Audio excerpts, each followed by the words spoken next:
Assalamualaikum warahmatullahi wabarakatuh.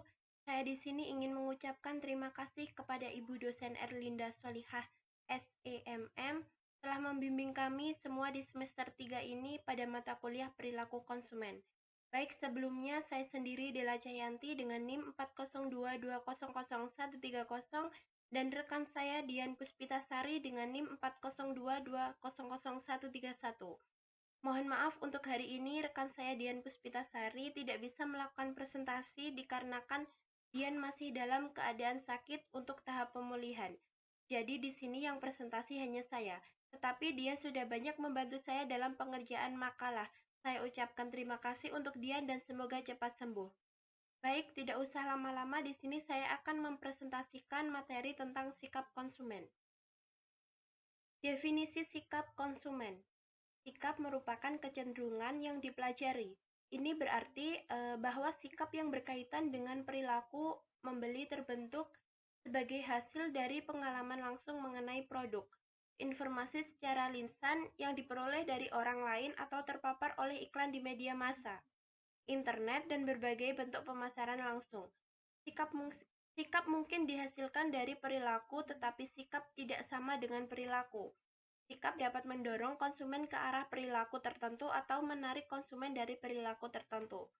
Ada beberapa definisi lain mengenai sikap konsumen, yaitu sebagai berikut. Yang pertama, menurut Schiffman dan Kano dalam Susanta, sikap adalah kecenderungan yang dipelajari dalam berperilaku dengan cara menyenangkan atau tidak menyenangkan terhadap suatu objek tertentu.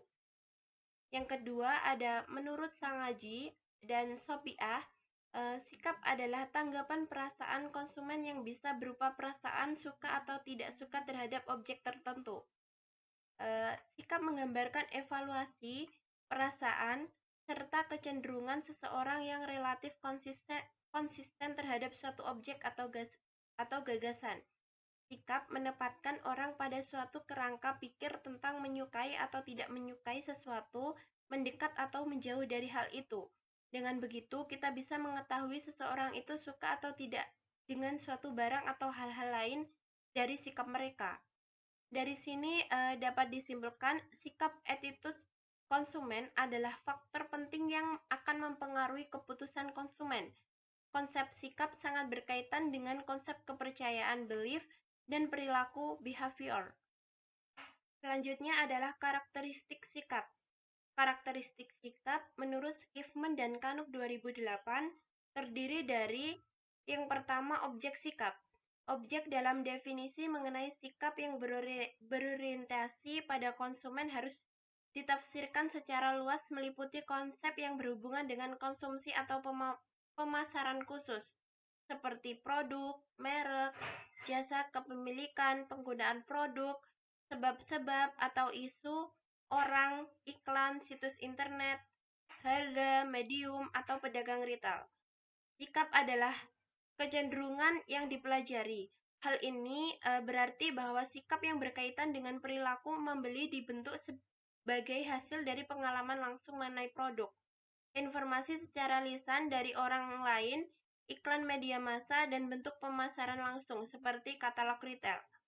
Sikap mempunyai konsistensi. Selanjutnya, ini berarti sikap relatif konsisten dengan perilaku yang dicerminkannya. Sikap terjadi dalam situasi tertentu. Maksudnya adalah berbagai peristiwa atau keadaan pada tahap dan waktu tertentu. Situasi tertentu dapat menyebabkan para konsumen berperilaku dengan cara yang kelihatannya tidak konsisten dengan sikap mereka. Komponen sikap konsumen. Sikap konsumen terdiri dari 3 komponen utama, yaitu yang pertama, komponen kognitif.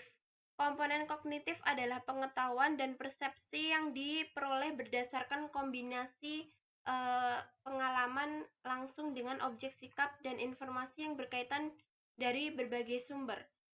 Pengetahuan serta persepsi yang ditimbulkan biasanya mengambil bentuk kepercayaan, yaitu bahwa objek sikap mempunyai berbagai sifat dan perilaku tertentu akan menimbulkan hasil-hasil tertentu. Dalam hal ini, unsur-unsur dari aspek kognitif yang berupa pikiran dan segala proses yang terjadi di dalamnya yang mencakup aksi accessibility, confidence, centrality, dan kejelasan mengenai sikap terhadap suatu produk akan berpengaruh terhadap kesetiaan pelanggan. Yang kedua, komponen afektif.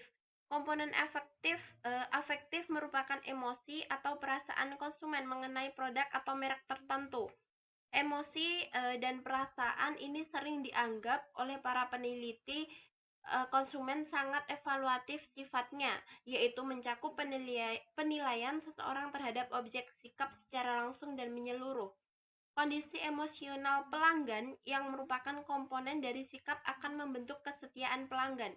Aspek perasaan ini meliputi emosi, suasana hati, dan kepuasan yang didapatkan setelah memberi atau menggunakan suatu produk. Yang ketiga ada komponen konatif.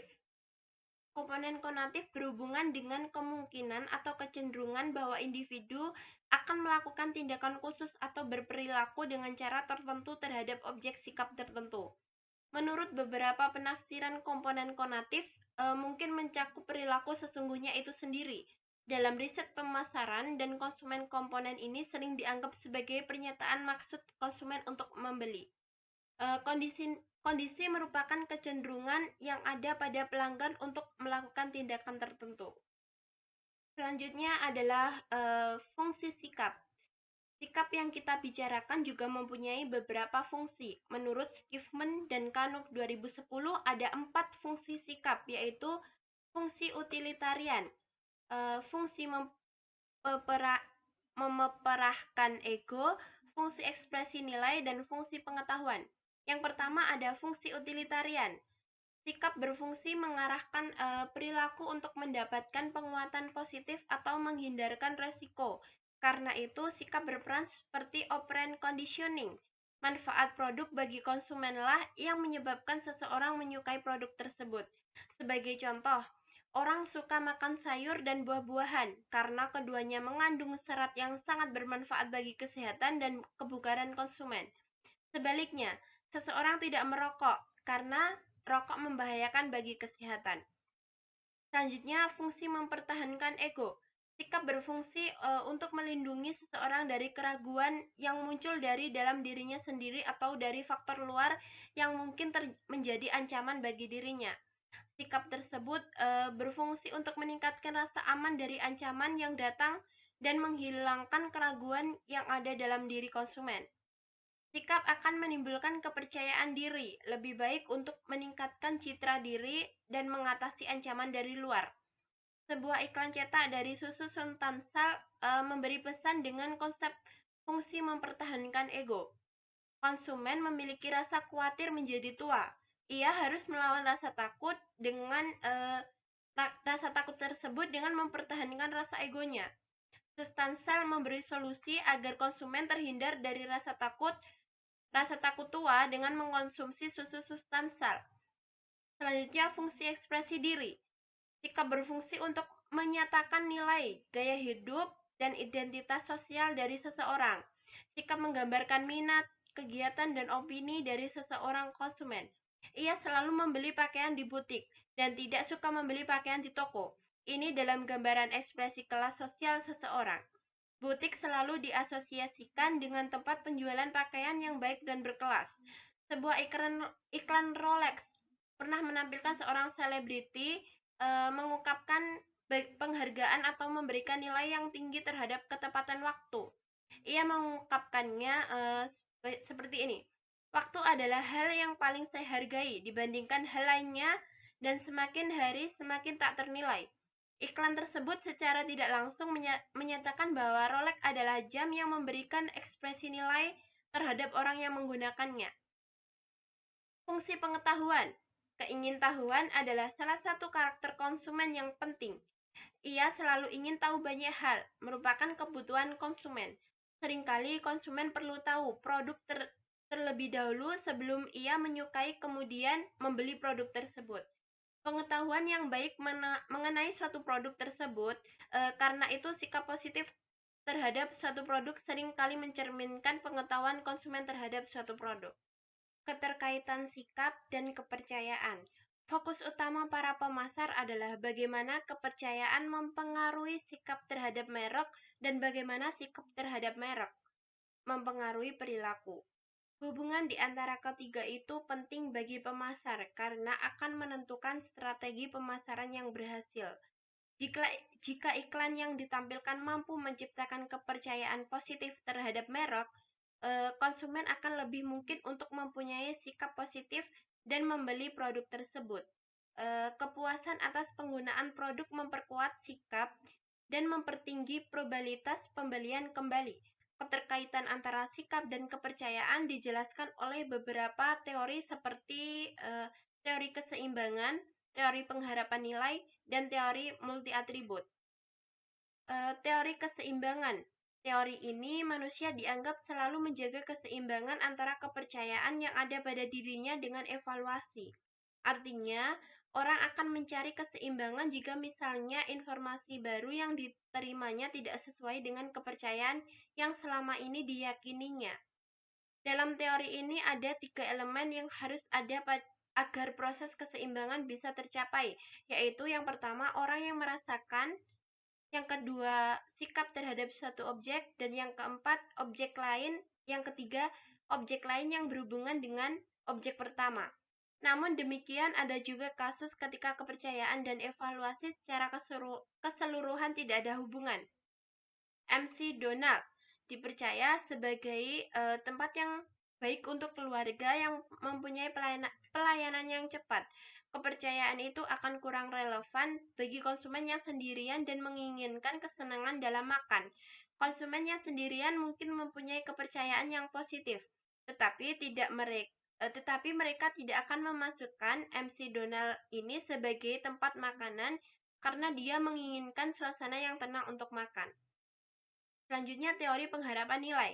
Teori ini dikemukakan oleh Rosenberg yang menyatakan bahwa perilaku pada umumnya lebih dipengaruhi oleh pengharapan untuk mencapai sesuatu hasil yang diinginkan daripada oleh dorongan dari dalam diri. Konsumen memilih produk dibandingkan merek yang lain, karena konsumen mengharapkan akibat positif atas pilihannya. Pengharapan seseorang didasarkan pada keseimbangan antara kepercayaan dan evaluasi. Menurut Rosenberg, ketika kepercayaan dan evaluasi tidak seimbang, misalnya terjadi inkonsistensi efektif kognitif, di mana ketidakkonsistenan itu akan dikurangi atau dihilangkan melalui pernyataan kembali sikap secara keseluruhan. Penataan kembali terjadi ketika perubahan dalam kepercayaan menimbulkan perubahan kepercayaan terhadap merek produk. Selanjutnya, teori multi-atribut. Teori ini dikemukakan oleh Fishbein, di mana teori ini lebih dapat diaplikasikan dibandingkan dengan teori pengharapan karena Fishbein menjelaskan pembentukan sikap sebagai tanggapan atas atribut-atribut, sedangkan Rosenberg menjelaskan pembentukan sikap sebagai tanggapan atas nilai-nilai. Atribut bersifat lebih operasional, sedangkan nilai lebih bersifat abstrak dan sulit diderivasi ke dalam bentuk yang lebih konkret. Model Fishbein memungkinkan pemasar mendiagnosis kekuatan dan kelemahan merek produk mereka secara relatif dibandingkan dengan merek produk pesaing dengan menentukan bagaimana konsumen mengevaluasi alternatif merek produk pada atribut-atribut penting. Selanjutnya, memprediksi perilaku dan sikap. Terdapat 6 faktor yang mempengaruhi kemampuan sikap dalam memprediksi perilaku, yaitu sebagai berikut. Yang pertama, tingkat keterlibatan konsumen. Apabila tingkat suatu keterlibatan konsumen terhadap suatu objek sikap tinggi, misalnya produk, maka perilakunya akan cenderung sesuai dengan sikapnya yang cenderung kuat. Pengukuran sikap. Jika pengukuran sikap valid dan reliable, serta mempunyai tingkat abstraksi yang sama dengan pengukuran perilaku serta dalam waktu yang relatif dekat atau bahkan bersamaan waktunya, maka sikap dapat digunakan untuk memprediksi perilaku. Pengaruh orang lain. Orang lain yang mempunyai pengaruh kuat dalam kondisi tertentu dapat mempengaruhi sebuah sikap yang negatif, menghasilkan perilaku yang positif. Sebagai contoh, seorang anak suka pada produk pakaian merek A. Namun karena orang tua atau kakaknya mempengaruhinya untuk memilih dan membeli merek B, maka meskipun sikapnya positif terhadap merek A, namun perilakunya tidak positif. Faktor situasional. kondisi yang mendesak, dan situasi yang tidak mendukung, misal dalam kondisi berduka atau sakit maupun gembira, seringkali menyebabkan sikap tidak dapat digunakan untuk memprediksi perilaku. Pengaruh merek lain. Adanya merek lain yang lebih unggul dalam memberikan manfaat atau yang diharapkan atau diinginkan. Biasanya hal ini mempengaruhi hubungan sikap dan perilaku. Konsumen lebih memilih merek lain karena setelah dipilih dan dirasakan, ternyata sesuai dengan yang diterapkan oleh konsumen. Kekuatan sikap. Sikap dapat digunakan untuk memprediksi perilaku, karena sikap tersebut sangat kuat ada pada konsumen. Perubahan sikap dapat dilakukan melalui 5 strategi, yaitu mempengaruhi persepsi konsumen yang berkaitan dengan fungsi sikap, yaitu meliputi fungsi manfaat, fungsi citra diri, fungsi nilai-nilai, dan fungsi pengetahuan. Agar terbentuk sikap positif pada konsumen, maka dalam mempromosikan produk sebaiknya pemasar memperhatikan aspek fungsi sikap. Menghubungkan produk dengan kelompok atau acara yang dikagumi. Sikap dihubungkan dengan sebagian atau berbagai golongan, peristiwa sosial atau kegiatan amal tertentu. Memecahkan dua masalah sikap yang bertentangan. Pada para konsumen dapat diyakini bahwa sikap mereka yang negatif terhadap produk atau merek tertentu sebetulnya tidak bertentangan dengan sikap yang lain. Mereka dapat dibujuk untuk mengubah penilaian mereka terhadap merek tersebut, beralih dari sikap negatif ke sikap positif. Mengubah komponen multi-atribut. Untuk mengubah sikap konsumen, pemasar dapat melakukan penahanan atribut pada produknya dengan cara melengkapi manfaat atau hal-hal lainnya yang dapat meningkatkan keunggulan produk. Mengubah keyakinan konsumen terhadap produk pesaing. Untuk mengubah sikap konsumennya, pemasar dapat membandingkan produknya dibandingkan dengan produk lain. Diharapkan dengan begitu konsumen dapat berubah keyakinannya atau kepercayaannya terhadap merek pesaing. Hubungan antara kepercayaan, sikap, dan perilaku. Menurut James F. Roger D. Blackwell, Paul W. dan Minyard dalam Saladin, terdapat 3 faktor yang mempengaruhi perilaku konsumen, yaitu pengaruh lingkungan, terdiri dari budaya, kelas sosial, keluarga, dan situasi. Sebagai dasar utama perilaku konsumen adalah memahami pengaruh lingkungan yang membentuk atau menghambat individu dalam mengambil keputusan berkonsumsi mereka. Konsumen hidup dalam lingkungan yang kompleks, di mana perilaku keputusan mereka dipengaruhi oleh keempat faktor tersebut di atas. Perbedaan dan pengaruh individu terdiri dari motivasi dan keterlibatan, pengetahuan, sikap, kepribadian, gaya hidup, dan demografi. Perbedaan individu merupakan faktor internal, interpersonal, yang menggerakkan serta mempengaruhi perilaku. Kelima faktor tersebut akan memperluas pengaruh perilaku konsumen dalam proses keputusannya. Proses psikologis terdiri dari pengolahan informasi, pembelajaran, kepercayaan, perubahan sikap, dan perilaku. Dari faktor tersebut bisa untuk menambah minat utama dari penelitian konsumen dan juga sebagai faktor yang turut mempengaruhi perilaku konsumen dalam mengambil keputusan. Perubahan kepercayaan, sikap, dan perilaku. Seorang pemasar harus bisa untuk mengetahui model perubahan kepercayaan, sikap, dan perilaku. Perubahan tersebut biasanya ditandai dengan pesan atau komunikasi dengan maksud membujuk. Ada beberapa faktor dalam menguatkan dan mengubah sikap, yaitu meningkatkan sikap positif di antara konsumen pada merek yang telah ada. Perusahaan bisa menggunakan iklan yang menarik untuk menjaga sikap positif pengguna terhadap merek yang dijual. Menarik konsumen baru dengan menggunakan merek yang sudah ada, dan menekankan pada manfaat serta kegunaan produk dari merek tersebut. Memposisikan merek baru kepada konsumen yang ada. Memposisikan produk baru pada konsumen baru dan pasar yang baru. Ada beberapa alasan mengapa sebuah perusahaan perlu mengubah sikap konsumen. yaitu sebagai berikut. Yang pertama, perusahaan ingin memunculkan segmen pasar baru. Dengan memunculkan segmen pasar baru, perusahaan dapat menambah keuntungan dari pengguna yang sudah ada maupun pengguna baru yang membutuhkan segmen pasar tersebut. Menghindari kecenderungan negatif demand. Negatif demand atau permintaan negatif adalah keadaan di mana pelanggan tidak mau dan secara aktif menghindari produk tersebut, bahkan membayar hanya untuk menghindari produk tersebut. Perusahaan harus menghindari hal itu agar tidak terjadi penurunan permintaan. Memperluas lini produk.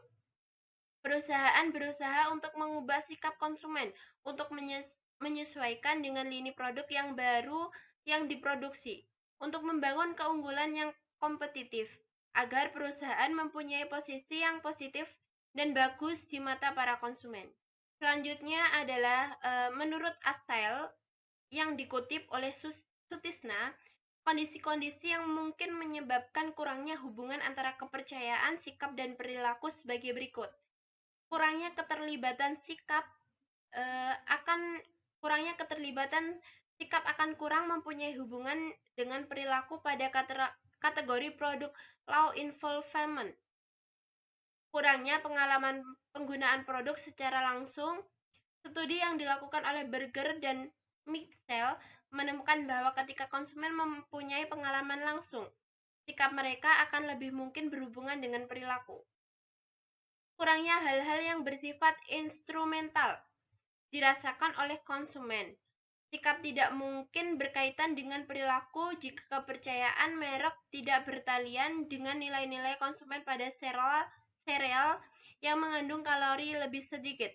Tidak bisa dijadikan dasar untuk memprediksi perilaku jika konsumen tidak mempunyai keinginan untuk menurunkan berat badannya. Perubahan kondisi pasar. Peningkatan dalam harga dari merek yang disenangi menyebabkan konsumen mengubah pilihan dengan tidak mengubah sikapnya. Potongan harga spesial dari merek lain akan memungkinkan konsumen memilih merek produk itu. Hal lain juga misalnya ketersediaan merek produk yang disenangi akan mengubah pilihan tanpa mengubah sikap. Sulit mengakses sikap pada memori. Beberapa informasi yang tersimpan dalam memori agak sulit diakses. Sikap yang tersimpan kurang kuat dalam memori akan menyulitkan seseorang untuk memanggil kembali sikap tersebut. Karena kesulitan mengakses informasi itulah sering terjadi bahwa sikap tidak berhubungan dengan perilaku. Prinsip-prinsip perintah Islam mengenai konsumsi menurut Manan. Ada 5 prinsip menurut Islam dalam melakukan kegiatan konsumsi, yaitu sebagai berikut. Prinsip keadilan. Syariat ini memiliki arti ganda yang penting, yaitu mengenai mencari rezeki secara halal dan tidak dilarang oleh hukum. Soal makanan dan minuman yang terlarang adalah seperti darah, daging binatang yang telah mati sendiri, daging babi, daging binatang yang ketika disembelih diserukan nama selain Allah. Sebagaimana firman Allah Subhanahu wa taala yang artinya, dan takutlah kamu kepada suatu hari di waktu seseorang tidak dapat menggantikan seseorang lain sedikit pun, dan tidak akan diterima suatu tebusan daripadanya, dan tidak akan memberi manfaat sesuatu syafaat kepadanya, dan tidak pula mereka akan ditolong. Surah Al-Baqarah ayat 2. Prinsip kebersihan. Syariat yang kedua ini terdapat dalam kitab Al-Quran maupun sunnah tentang makanan. Harus baik atau cocok untuk dimakan, tidak kotor atau menjijikan sehingga merusak selera. Oleh karena itu, tidak semua yang diperbolehkan makan dan minum dalam semua keadaan. Dari semua yang diperbolehkan makan dan minumlah yang bersih serta bermanfaat. Prinsip kesederhanaan. Pada prinsip ini mengatur perilaku manusia mengenai makanan dan minuman. Prinsip ini meliputi tidak berlebih-lebihan, yang berarti janganlah makan searah berlebihan. Sebagaimana firman Allah, yang artinya adalah hai orang-orang yang beriman, janganlah kamu haramkan apa-apa yang baik yang telah Allah halalkan bagi kamu, dan janganlah kamu melampaui batas. Dari ayat di atas terdapat arti penting yang yaitu kenyataan bahwa kekurangan makanan dapat mempengaruhi pembangunan jiwa dan tubuh. Demikian pula, bila perut diisi secara berlebih-lebihan, pasti akan nada pengaruhnya pada perut. Praktik melarang jenis makanan tertentu dengan tegas yang tidak dibolehkan dalam Islam. Prinsip kemurahan hati. Apabila kita menaati serta mengikuti perintah Islam, tidak akan ada bahaya maupun dosa ketika kita memakan dan meminum makanan yang halal yang disediakan Allah karena kemurahan hatinya.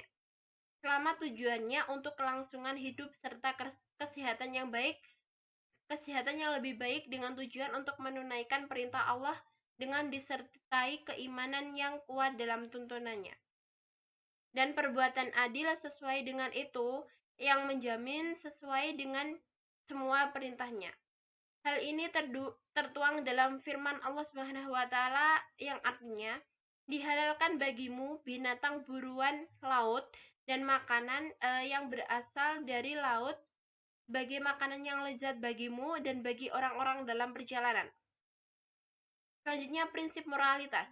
Bukan hanya mengenai makanan dan minuman langsung, tetapi tujuan terakhirnya, yakni untuk meningkatkan atau kemajuan nilai-nilai moral dan spiritual. Seseorang muslim diajarkan untuk menyebut nama Allah sebelum makan dan menyatakan terima kasih kepadanya setelah makan. Dengan demikian, ia akan merasakan kehadiran ilahi pada waktu memenuhi keinginan-keinginan fisiknya. Hal ini penting artinya karena Islam menghendaki perpaduan nilai-nilai hidup material dan spiritual yang berbahagia. Sebagaimana yang telah Allah jelaskan dalam firman-Nya, mereka bertanya kepadamu, Nabi, tentang khamar dan judi. Katakanlah, pada keduanya itu terdapat dosa besar dan beberapa manfaat bagi manusia, tetapi dosa keduanya lebih besar dari manfaatnya. Mungkin itu yang dapat saya sampaikan mengenai sikap konsumen. Apabila ada kesalahan dalam pengucapan dan penulisan, saya minta maaf dan terima kasih. Wassalamualaikum warahmatullahi wabarakatuh.